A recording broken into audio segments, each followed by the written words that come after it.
Assalamualaikum warahmatullahi wabarakatuh. Sampurasun sadayana. Oke, balik lagi bersama Mr. Ronggeng di Bantrok, Bandung terus ngagorowok. Kang Dedi ya, Kang Dedi. Lebetkeun ka barak. Hari ini saya ada di warungnya Eyang Haris dan juga ada Pak Ustadz Ian ya. Pak Ustadz Ian ya? Oke, kita akan ngobrol tentang bagaimana program Kang Dedi sudah terasa oleh masyarakat Cikonewa atau belum. Kita dengerin dari Eyang Haris, tokoh anak muda. Kang Dedi ya, Kang Dedi. Assalamualaikum warahmatullahi wabarakatuh. Sampurasun haturan wilujeng siang kasadayana pareakula nu di mana we ayana. Alhamdulillah pribados denget ieu nuju icalan kopi.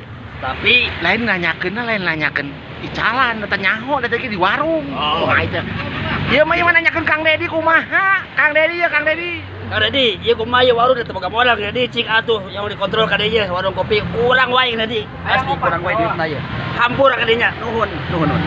Nah, tadi Eyang Haris minta hampura, nah memang jeung salah.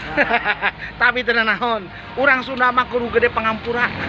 Cirina eta orang Sunda. Nah, ayeuna aya Pak Ustadz Ian ngobrolkeun kumaha program Kang Dedi.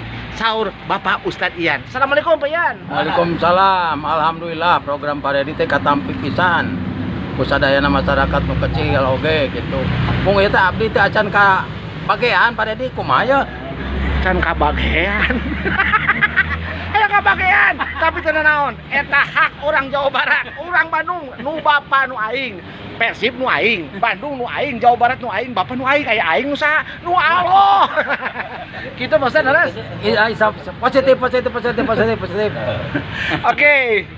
Balik lagi nanti sama Mr. Ronggeng di Bantrok, Bandung terus ngagorok. Kang Dedi ya, Kang Dedi. Hatur nuhun Pak Dedi, melujeng suping. Assalamualaikum warahmatullahi wabarakatuh. Bantrok, Bandung terus ngagorok. Kang Dedi ya, Kang Dedi.